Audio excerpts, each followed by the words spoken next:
Before you take your first step, before the coffee brews, before the world lays its hands on you, pray. Prayer is not a whisper into the void. It is the powerful declaration of presence, strength, and divine connection. Each morning, the day rises not just with light, but with opportunity. And we, beloved, must rise with intention. The world may try to name you, shape you, and press you into corners. But when you begin your day in prayer, you name yourself first. You say, I am here. I am divinely made. I am purposed, protected, and prepared. Before the world even has the chance to shape your thoughts, to impress its noise upon your mind, you must take a sacred moment to listen to your own soul. There is a power that lives within you, a whisper beneath all the static of life, a voice that is not loud yet speaks with truth. That voice is your soul, and it needs space to rise before the rest of the world floods in. When you pray before the world speaks, you are giving yourself permission to anchor into that stillness, to affirm who you are before the distractions and demands of the day try to define you. The world is fast, it is demanding, and it rarely waits for you to center yourself. It comes for your time, your energy, and your focus the moment you open your eyes. But when you choose to begin your day in prayer, you are saying, not yet. You are claiming a boundary between yourself and the chaos. You are choosing to turn inward before being pulled outward. You are turning your attention toward the divine, toward the sacred truth of who you are. Something no schedule, screen, or stress can take away. Your soul does not raise its voice. It waits for you to listen. And in the quiet of morning, in the breath between sleep and responsibility, that is when it speaks the loudest. When you wake and immediately reach for your phone, for the notifications, for the headlines, you are offering your first moment to the world. You are saying, tell me who I should be today. Tell me what I should fear. Tell me what matters. And the world will answer. It will answer with comparison, with urgency, with noise. But if you start with prayer, you are reminding yourself that the first voice you need to hear is your Creator's, and the first truth you must embrace is your own. You are beginning with alignment, not reaction. You are grounding yourself before the wind begins to blow. Prayer is your soul's first language. It is how your spirit breathes before the burdens of the day set in. It is not simply a request, it is a return to your core, to your center, to your source. When you pray before the world speaks, you give God the first say. You give your spirit the space to remember who you are, not who the world tells you to be. This moment of intentional stillness sets the rhythm for your entire day. It tells every other moment that you are not lost, not hurried, not easily shaken. You have listened first to the voice that matters most, and that voice carries you. There is power in those quiet minutes before the world knows you're awake. The sun is rising, the sky is still soft, and the breath in your lungs is a reminder that grace has met you once again. It is in these minutes that you can align your mind with gratitude, your heart with peace, and your path with purpose. The world will offer you many things today, some beautiful, some heavy. But when you begin with prayer, you are not walking into your day empty-handed. You are clothed in clarity. You are guided by intention. You are rooted in the truth that you are never alone. The soul does not rush. It does not panic. It does not chase. It simply waits for you to notice. When you begin with prayer, you are slowing down long enough to hear what it has to say. You are peeling back the layers of fear, doubt, and distraction. You are opening the door to strength, to wisdom, to divine confidence. The world will try to speak louder than your soul. It will try to drown it out with pressure and noise. But when you have already heard your soul speak, when you have already aligned with something greater, you can stand in the midst of that noise and not be moved. To pray before the world speaks is an act of resistance in a culture that values speed over stillness. It is reclaiming the sanctity of your own voice before absorbing the opinions of others. It is saying that your worth is not determined by your productivity. Your peace is not dependent on circumstances, and your purpose does not shift with trends or approval. Your soul already knows what the world is still trying to figure out. Prayer gives it room to remind you. Prayer gives you space to listen to your own breath, your own heart, your own truth. Psalm 21 is a song of victory, but its power lies not in the battlefield, not in the weapons or armies, but in the heart of the one who trusts in the Lord. It is a reminder that true strength does not come from status, skill, or circumstance. It comes from divine alignment. When the soul is in harmony with its Creator, a different kind of power begins to emerge. Not the kind that shouts or dominates, but the kind that remains unshaken when the earth quakes. The strength that Psalm 21 speaks of is spiritual. It is the strength of a heart that rejoices in faith, of a soul that leans not on its own understanding, but finds rest in divine wisdom. The psalm opens by declaring the joy of the king in the strength of the Lord. And this joy is not a surface smile. It is rooted in something eternal. It is the result of a life anchored in trust. We often confuse strength with control, thinking we are strongest when we have everything figured out. But real strength is surrender. Real strength is knowing who goes before you and who stands behind you. The king in Psalm 21 is powerful not because of his throne, but because his heart is aligned with the source of all things. That is the kind of strength that no opposition can break. In a world that teaches us to rely on our own might, our own hustle, and our own achievements, Psalm 21 calls us back to alignment. It tells us that power gained without purpose is empty, and battles won without faith are short-lived victories. The real triumph is not in winning alone, but in knowing that your steps are ordered, your breath is sustained, and your path is protected. When you are in alignment with the divine, everything you touch is covered in grace. Even your mistakes turn into lessons, and even your waiting seasons become preparation for greater things. This divine alignment is not passive, it is active surrender. It means choosing to seek guidance before making decisions, choosing to listen before speaking, choosing to pray instead of panic. The strength that flows from such alignment is quiet but undeniable. It doesn't need to prove itself. It stands firm, not because the road is easy, but because the foundation is unshakable. That is the strength Psalm 21 reflects, a strength born in trust, sustained by faith, and made visible through peace. When you align yourself with divine will, you begin to see life differently. Obstacles are no longer signs of failure, but invitations to grow deeper. Delays are not rejections, but redirections.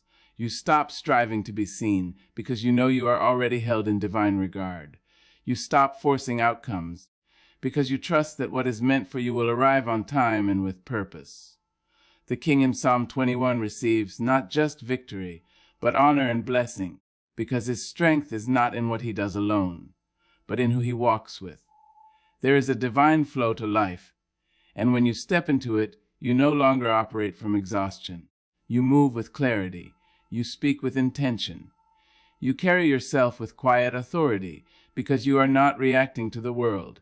You are responding to a higher calling. Alignment means you rise each day with a heart open to instruction, with hands ready to serve, and with a spirit that knows its worth is not up for debate. That is where your true strength lives, not in the noise around you, but in the alignment within you. Psalm 21 doesn't promise an easy road, but it promises a victorious one. Not because you'll never face trials, but because the one you trust goes before you in every battle.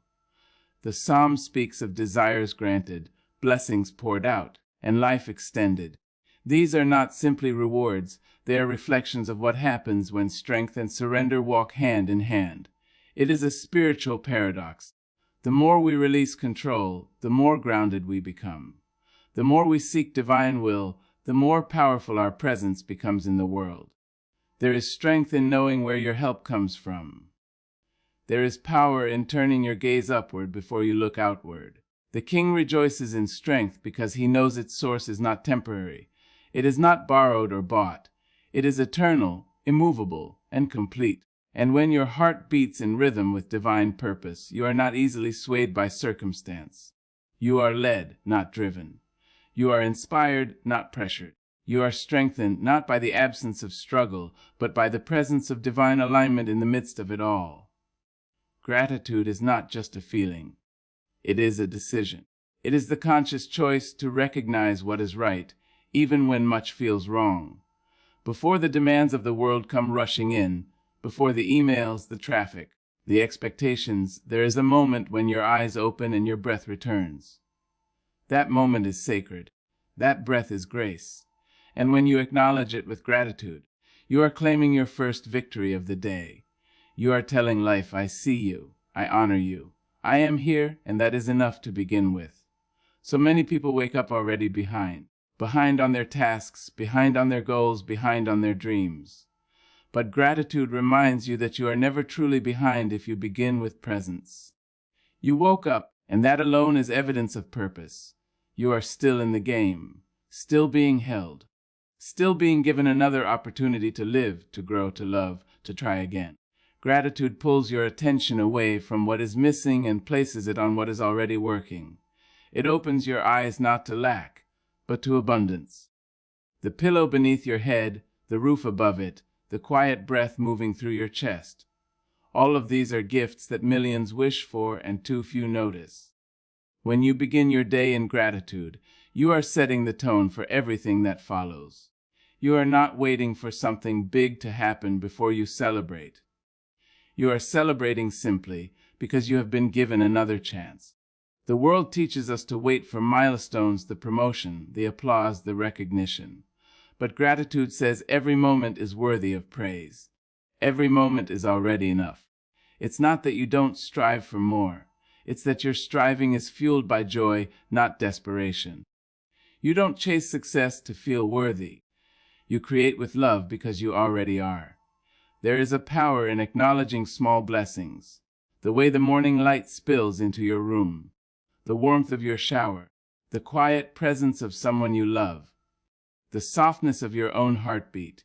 When you give thanks for the ordinary, you awaken to the extraordinary. You train your eyes to see not just what's wrong, but what's right. You become a vessel not of lack, but of light. Gratitude transforms your inner climate, and that inner shift changes how you face the outer world. You can meet challenges with calm. You can meet setbacks with wisdom. You can walk into chaos with peace already rooted in your chest. Gratitude doesn't deny pain. It brings balance to it.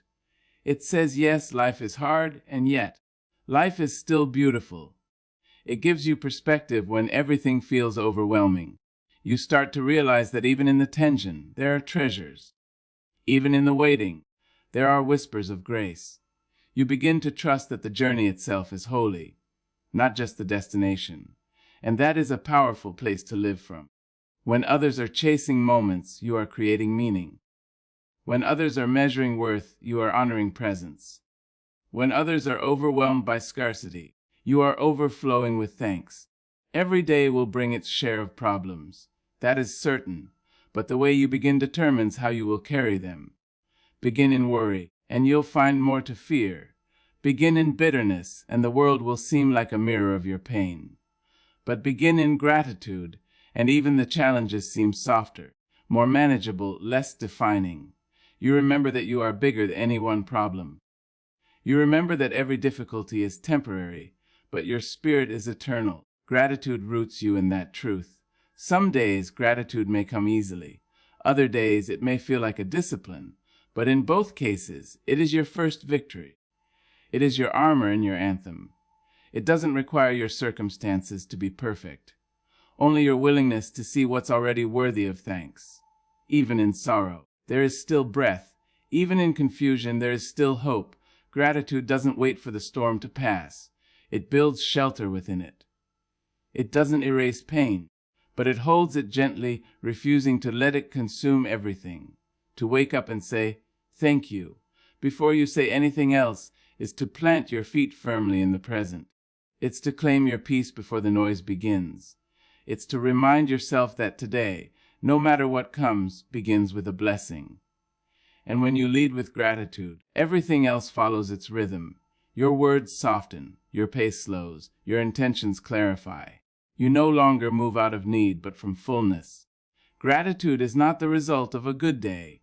It is the reason a day becomes good. And when you make it your first act, you shift the entire direction of your life from the moment you rise. Prayer is not weakness. It's a warrior's calm. It is the steady breath in the midst of chaos. the quiet strength that stands firm when everything else is falling apart. People often misunderstand prayer, imagining it as a desperate plea, a last resort when all else fails. But those who live by it, those who carry it in their bones and wake with it in their hearts, know the truth. Prayer is not a whisper of fear. It is a declaration of power. It is the moment when the warrior lays down the sword not in surrender, but in divine strategy. It is the act of remembering that you do not fight your battles alone. A warrior doesn't panic. A warrior doesn't thrash wildly at the world. A warrior prepares, aligns, breathes, and moves with purpose. Prayer is that preparation. It is the discipline that anchors the soul. When the world spins with uncertainty, when the ground trembles with loss or confusion, prayer is what allows you to stand still, to be unmoved, to hear your own heartbeat, and know that you are not alone. It is not retreat. It is positioning. It is lifting your head above the fog so you can see clearly. It is listening before reacting, grounding before speaking, connecting before deciding. There is something sacred about the calm that surrounds a person of prayer. They may walk through the same storms, face the same struggles, carry the same burdens, but something in their spirit is different. It is as if they've already spoken to the wind, already made peace with the fire. They don't shake when the world shakes, because their roots go deeper than what the eye can see. Prayer is what grows those roots. It is the quiet conversation that strengthens the core. It's not about asking for life to be easy. It's about asking for the strength to face it with grace. In a world obsessed with speed, noise, and control, prayer slows you down to the rhythm of eternity. It detaches you from the frantic chase of validation and brings you back to your true self. The warrior in prayer doesn't need to be loud. They don't need to prove themselves. They are dangerous in the best way. Dangerous to fear, dangerous to doubt, dangerous to anything that seeks to break their spirit. Because they have already surrendered to something greater, they are no longer easily shaken by what is temporary. That kind of calm cannot be faked. It is earned in the quiet hours when no one else is watching. Prayer is not for the faint of heart. It is for those who dare to believe that unseen things hold more weight than what can be measured. It is for those who choose hope when despair would be easier, who choose to speak life when silence feels safer. Prayer is active. It is movement in the invisible realm. It is planting seeds of faith, covering your steps in wisdom, shielding your mind with peace. A warrior doesn't wait for clarity to act. They create clarity through prayer. They don't wait for permission to be bold. They receive their boldness in sacred dialogue with the divine. It takes courage to pause, to be still in a world that demands constant motion. It takes faith to believe that silence is not emptiness, but fullness in disguise. That's what prayer teaches you. It teaches you that stillness is not stagnation, and waiting is not wasting time. It is sharpening your vision. It is building your patience. It is aligning your desires with something more lasting than impulse. Every time a warrior kneels in prayer, they are rising in strength. Every time they speak from a place of reverence, they are stepping into authority that fear cannot touch. This calm is not accidental. It is cultivated through repetition, through discipline, through trust. It is not the absence of struggle, but the presence of resilience. When a warrior prays, they are not escaping the world. They are preparing to re-enter it with more clarity, more compassion, more conviction. Prayer reminds you that the battle is not always outside. It is within. And once you have calmed the war in your mind, the chaos around you loses its power. Once you have anchored your identity in something eternal, the opinions and outcomes of the day cannot undo you. People may mistake your peace for passivity. They may not understand how you remain composed when storms rage. Let them misunderstand. Let them wonder. Because your strength does not come from what they see. It comes from the altar of your heart, from the sacred space where your soul meets its source. That is where the real power lies, not in muscles or titles or noise, but in the quiet assurance that you are not alone, not forgotten, not unarmed. Prayer is the shield, the compass, the calm, and the calm of a warrior is more powerful than any roar. You don't walk alone. Start with the one who walks with you. That simple truth has the power to change how you face each day, how you carry each burden, how you make each decision. In the quiet moments before the world fully wakes, when the light is still soft and the air still carries yesterday's silence, there is a presence waiting to walk beside you. You may not always see it.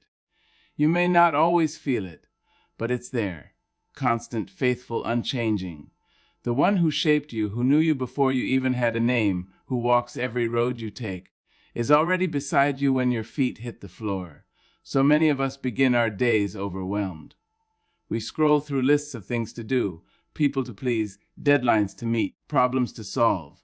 We convince ourselves that we have to handle it all alone, that we must push harder, carry more, smile wider. But what if the first thing you did each morning wasn't to step into your tasks, but to step into alignment with the one who walks with you? What if your first thought wasn't about the weight of the world, but the strength of your spirit and the presence of your guide? When you begin your day with that awareness, everything else changes. Walking with the divine is not about being perfect or pious. It's about being present. It's about acknowledging that you were never meant to carry everything on your own shoulders. It's about recognizing that your power doesn't come only from within, but from beyond. There is wisdom waiting for you. There is peace that passes understanding. There is direction for every step, grace for every stumble, light for every shadowed path. You just have to start with the one who already walks with you. We live in a world that rewards independence, that praises self-sufficiency and glorifies the hustle. And while strength and discipline are beautiful, they were never meant to replace divine connection. You can be strong and still need help. You can be smart and still need guidance. You can be successful and still need direction. The one who walks with you doesn't do so because you are weak. He walks with you because you are his. And just like a loving parent walks beside a child not because the child is incapable, but because they care, the divine stays close, not out of obligation, but out of love. Some days you will feel lost. Some days the path ahead will be foggy, the air heavy, the steps slow. That's when it's most important to remember you're not walking alone. When the path is unclear, when your heart is weary, when your soul feels stretched thin, there is a hand that holds you steady. There is a whisper that says, "Keep going, I've got you." The one who walks with you doesn't promise that the road will always be smooth, but promises that you'll never walk it unseen, unheard, unloved. There is something deeply comforting about knowing that every step you take, every moment you endure, is witnessed. Your pain is not hidden. Your joy is not ignored. Your effort is not overlooked. When you walk with the divine, your journey is not invisible. It is honored, it is guided, it is wrapped in sacred intention. Even when you stumble, even when you question, even when you wander off course, the one who walks with you does not abandon you. He waits for you to notice, to pause, to return to the path where peace meets purpose. To start with the one who walks with you is to begin your day rooted in relationship. It is to center your mind not on problems, but on promises. It is to invite presence into every part of your routine. In your conversations, your meetings, your tasks, your thoughts, there is room for that divine companionship. You don't need a special place or perfect words. You simply need to be willing. Willing to reach inward. Willing to be still. Willing to say, "Lead me," even before you say, "Help me." That willingness creates space, and that space fills with light. You don't walk alone. And once you accept that truth, once you allow it to shape your rhythm, your burdens start to feel lighter. Not because they've vanished, but because you no longer carry them with human strength alone. You begin to move differently, speak differently, respond differently. The world may still be chaotic. The demands may still be high, but something in you stands unshaken, because you know the one who walks with you is steady, and therefore so are you. Begin in faith, move in peace, and end in purpose. There is a divine rhythm to a life that flows from these three truths. Faith is where it starts, not faith in perfection or certainty, but faith in something greater than yourself, faith in the unseen. Faith that the day ahead holds meaning, even if it's unclear. When you wake and choose to begin in faith, you are not relying on how you feel or what the world tells you. You are anchoring yourself in a deeper truth, that no matter what today holds, you are not walking into it alone. You are guided. You are supported. You are exactly where you need to be to become who you are meant to become. Faith doesn't always roar. Sometimes it's a whisper, a soft but unwavering voice that says, "I will rise anyway." It's waking up and choosing trust before there's evidence. It's breathing deeply even when yesterday left you tired. Beginning in faith means you don't need all the answers before you take the first step. You only need to believe that the next step matters, that it's leading you somewhere intentional. Faith is not the absence of fear. It is the courage to keep moving despite it. It is how you frame your day, not based on fear of what could go wrong, but belief in what could go right. Once you begin in faith, you are invited to move in peace. Peace is not stillness in the absence of problems. Peace is the presence of calm in the midst of them. It is how you carry yourself, how you respond rather than react. It is the tone in your voice, the grace in your actions, the quiet strength in your eyes. Moving in peace doesn't mean that life is easy. It means you've decided not to let the noise of the world drown out the calm within. You've chosen to move with intention, not urgency, with clarity, not chaos. Peace is how your faith expresses itself, confident, steady, unshaken. In a world that moves fast and demands more, peace is your resistance. It is how you reclaim control over your spirit. When others rush, you pause. When others panic, you breathe. When others push, you choose presence. Peace is power, not the kind that needs to dominate, but the kind that cannot be disturbed. It is the fruit of deep trust, a reward for those who begin in faith. Moving in peace allows you to listen more deeply, to see more clearly, to love more freely. It slows your pace so your soul can catch up with your steps. As the day unfolds, every decision, every interaction, every challenge becomes an opportunity to move in peace. And when you do, you don't just navigate life, you transform it. You become a mirror for others to see what it looks like to carry serenity in a storm. You don't just get through your day, you shape it with your presence. You leave behind traces of calm in every space you enter, and that calm becomes your quiet gift to the world. And when the day winds down, after all the steps have been taken and the words have been spoken, you are invited to end in purpose.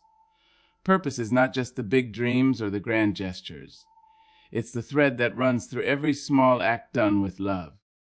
It's found in the way you spoke to someone with kindness, in the way you showed up when it mattered, in the way you honored your values, even when no one was watching. Ending in purpose means reflecting on a day lived with alignment. It means knowing you didn't just exist. You contributed. You didn't just react. You responded with intention. You didn't just move. You moved with meaning. Purpose is not a destination. It's the imprint you leave behind. It is the energy you poured into the ordinary that made it sacred. It is the way your presence shaped the space around you.